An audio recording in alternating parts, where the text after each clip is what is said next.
va aborder désormais la deuxième thématique, sécurité et prévention.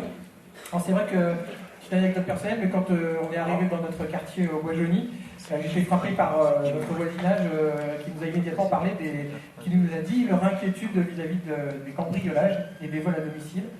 Donc beaucoup d'enseignants giréonnais sont attachés à leur tranquillité, même si les chiffres, quand on arrive à se les procurer, de la délinquance montrent qu'ils sont en dessous des statistiques du Pays de la Loire et bien entendu des grandes métropoles de région. Pour autant, il semble que le sentiment d'insécurité se fasse plus fortement ressentir qu'auparavant. Alors pour vous trois, est-ce qu'il s'agit juste d'un sentiment d'insécurité? Est-ce que c'est une réalité? Est-ce qu'il faut des outils pour mieux évaluer ces phénomènes? Est-ce que la vidéosurveillance, par exemple, qui a commencé à être installée, est une solution nécessaire, utile, à pérenniser? Quel travail à mener avec la gendarmerie, par exemple, pour améliorer les choses? Faut-il renforcer, réorganiser la police municipale? Ce sont des questions que les habitants se posent. Et enfin, quelles sont vos propositions pour une meilleure prévention?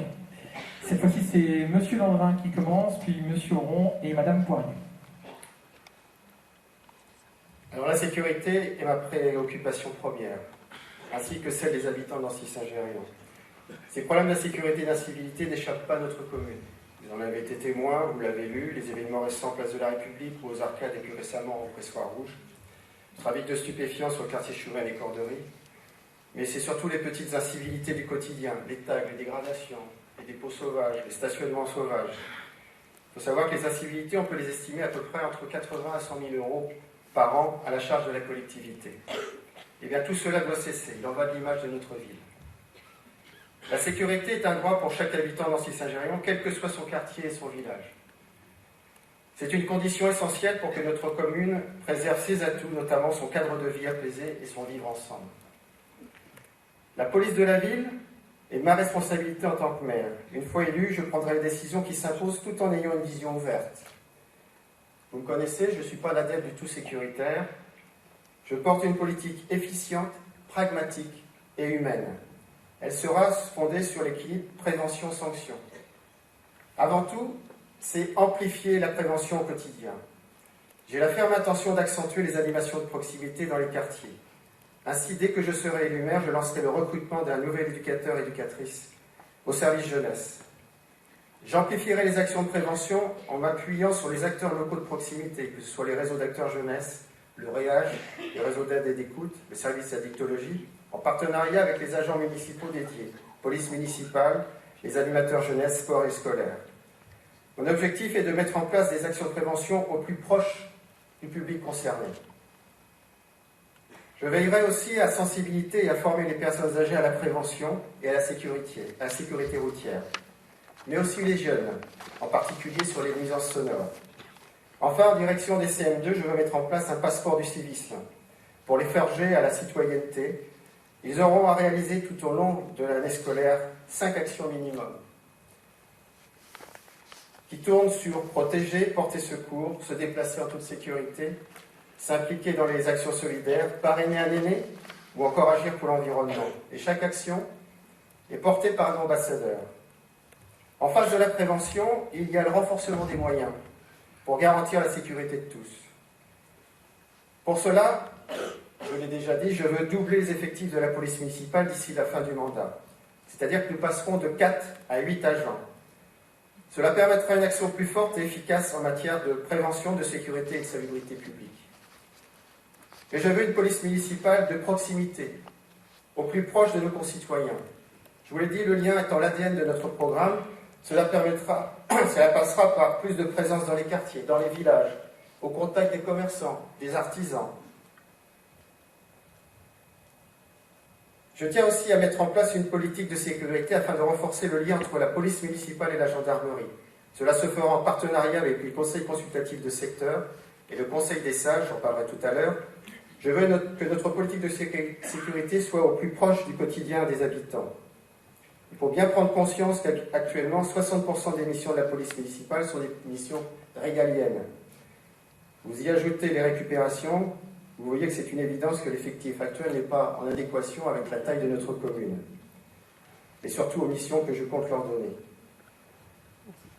Sur la vidéoprotection, je veux aller au bout des 3 ans, et au bout des 3 ans de faire un bilan pour éventuellement combler les zones blanches. Certes, ce n'est pas un outil miracle, mais il est complémentaire. L'expérience prouve que c'est un moyen de dissuasion des délits et des incivilités.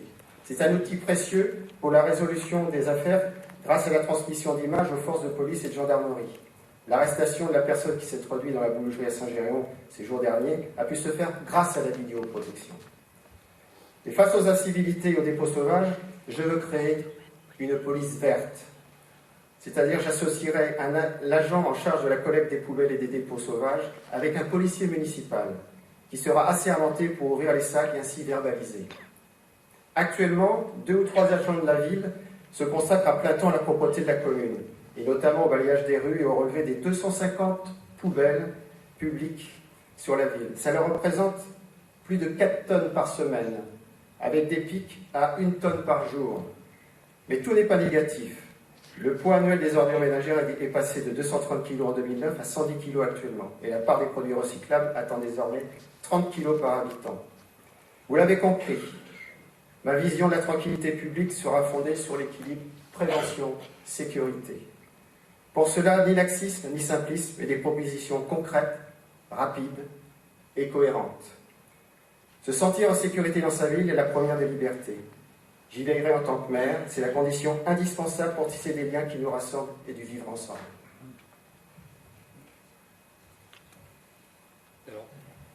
L'intérêt du débat, c'est aussi d'apprendre beaucoup d'éléments que nous n'avons pas en tant qu'élus de la minorité.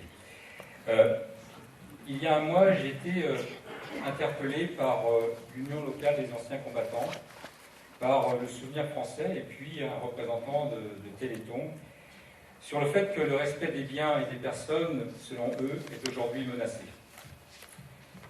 Je partage leurs constats et leurs inquiétudes. D'ailleurs, dernièrement, des gendarmes ont été agressés dans leur gendarmerie, donc ce n'est pas acceptable, bien entendu, c'est même intolérable. Et c'est vrai qu'aujourd'hui, nous assistons à une société de plus en plus violente, y compris dans le débat politique local, et là aussi, ce n'est pas acceptable. Alors, face à cette évolution, l'indifférence serait la pire des attitudes. Il est donc important de veiller tous ensemble à garantir une société de tolérance et d'efforts d'acceptation. Mais ne tombons pas dans la surenchère sécuritaire, ne jouons pas aussi sur les peurs à des fins purement électoralistes. Posons-nous les bonnes questions. Pourquoi aujourd'hui il y a ce sentiment d'insécurité sur Ancenis-Saint-Géréon? Monsieur Boyer, vous l'avez évoqué. Est-ce seulement lié à une évolution de la société? Est-ce une politique de prévention insuffisante à Ancenis-Saint-Géréon? Est-ce la proximité de Nantes Métropole qui accentue cette forme d'insécurité, ou ce sentiment d'insécurité? Aussi, soyons responsables et ayons un minimum de discernement. Et c'est la raison pour laquelle nous proposons la création d'un observatoire de la prévention et de la tranquillité publique pour piloter une politique globale avec un plan d'action réévalué annuellement avec des objectifs ciblés et concrets. Cet observatoire sera composé, bien entendu, de la gendarmerie et puis de la police municipale, mais également aussi des services municipaux, parce que c'est aussi l'affaire de l'ensemble des services municipaux, que ce soit les services techniques, l'animation, la culture et l'urbanisme. Et bien entendu, des représentants des associations sportives, culturelles, des aînés, et puis des associations patriotiques. Sur la prévention, il nous semble important d'être ambitieux. Les associations ont un rôle important à jouer. Je prends l'exemple du sport qui permet effectivement de créer des ponts entre les différences sociales, religieuses et de genre. C'est bien entendu augmenter la présence des animateurs dans les quartiers. L'éducation au respect et aux règles du vivre ensemble est essentielle. C'est également, et on a prévu, de former les agents municipaux à la mission de tranquillité publique parce que ça concerne tout le monde. Savoir repérer et signaler des dysfonctionnements sur l'espace public. Et puis également, c'est pour nous instaurer des espaces comme la ludothèque qui favorise les échanges et le savoir jouer ensemble qui est perdu aussi avec notamment les téléphones portables et qui empêche la communication et donc peut-être derrière des incivilités ou des dérives. Sur la sécurité, effectivement, nous pourrions augmenter la police municipale. Nous y avons réfléchi, mais il faut savoir que le coût annuel d'un policier municipal à Ancenis, c'est d'environ 48 700 €. Ce sont des chiffres des services donc, des finances qui nous avaient été présentés lors d'une commission des finances il y a un an. Alors, la question c'est comment on finance effectivement ces nouveaux policiers municipaux. Est-ce qu'on réduit le nombre d'agents sur d'autres services? Mais alors, quels services? Ou l'autre possibilité, c'est d'augmenter les impôts. Sans exclure totalement l'augmentation des effectifs, aujourd'hui nous préférons agir sur d'autres leviers, notamment la prévention, mais aussi d'autres actions ciblées. En termes d'outils, nous terminerons le déploiement de la vidéoprotection. Contrairement à ce qui a été dit, nous ne l'avons pas refusé. Mais ensuite, et avant de compléter ce dispositif, nous ferons une évaluation de la vidéoprotection sur Ancenis, sachant qu'il y a des études qui montrent que, et Pierre, tu l'as dit, ce n'est pas un outil miracle. Elle ne dissuade pas, a priori, les délinquants à passer à l'acte, mais effectivement, elle a une réelle efficacité dans les espaces fermés comme les parkings, les commerces, et c'est vrai, ça a permis notamment de régler le problème ou de résoudre le problème par rapport à une boulangerie sur Ancenis-Saint-Gingin. Il va falloir conclure. Eh bien, pour conclure, nous renforcerons aussi la sécurité des commerces parce qu'on voit bien que les commerçants sont une cible, et notamment les commerces des halles où on va mettre en œuvre les préconisations de la gendarmerie qui n'ont pas été suivies dans le cadre de la réalisation des halles. Donc ça, c'est une des priorités pour nous. Je vous parlais tout à l'heure des différents quartiers que nous avions parcourus avec le porte-à-porte, et c'est vraiment le sujet qui est revenu de votre part, cette crainte par rapport aux incivilités, par rapport au cambriolage et le sentiment d'insécurité. Nous avons aussi visité les commerçants pour les inviter à nos réunions, et nous avons aussi entendu cette demande. La première mesure que je prendrai, c'est de nommer un adjoint, que j'appellerai l'adjoint à la sécurité et aux civilités, contrairement aux incivilités.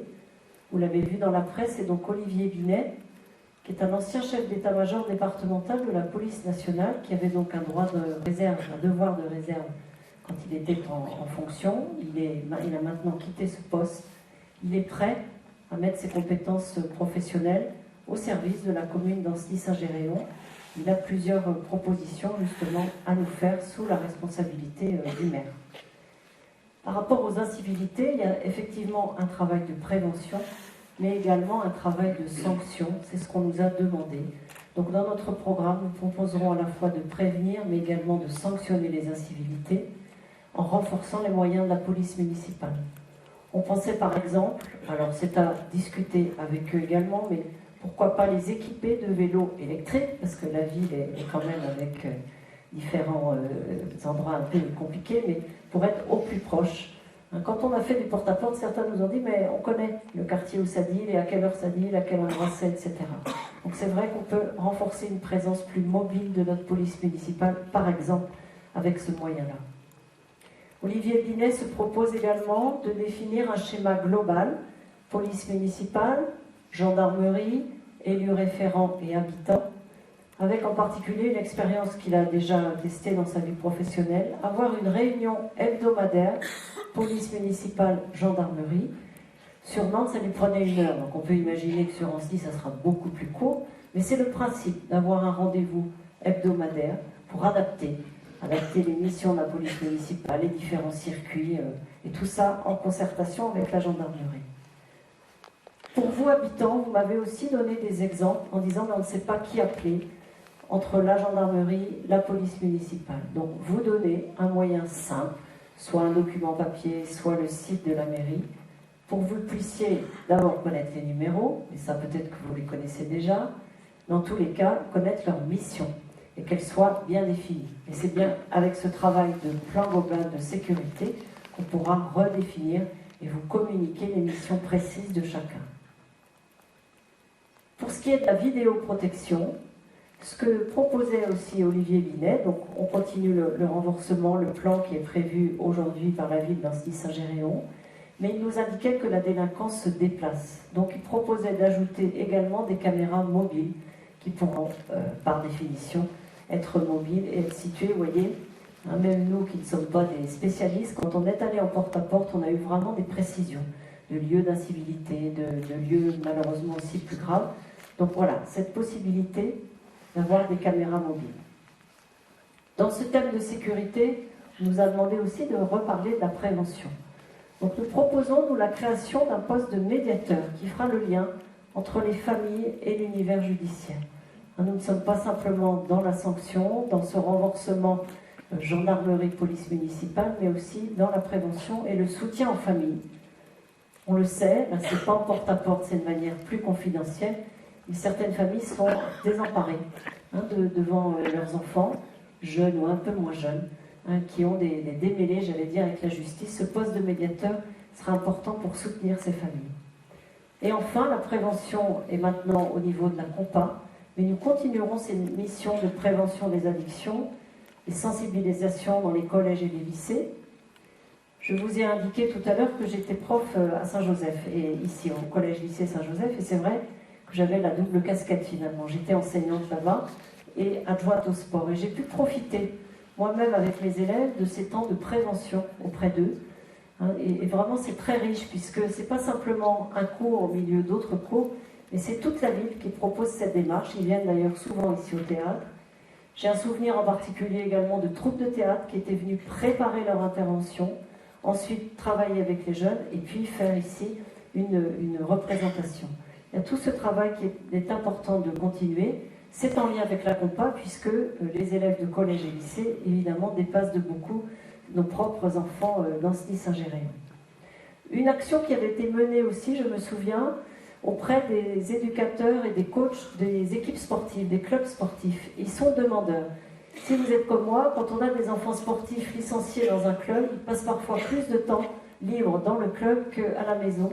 Et les éducateurs, les coachs ont besoin aussi d'être aidés dans cette prévention. Donc, continuer avec la COMPA à mettre en œuvre des actions de prévention, cette fois plutôt au niveau des éducateurs sportifs.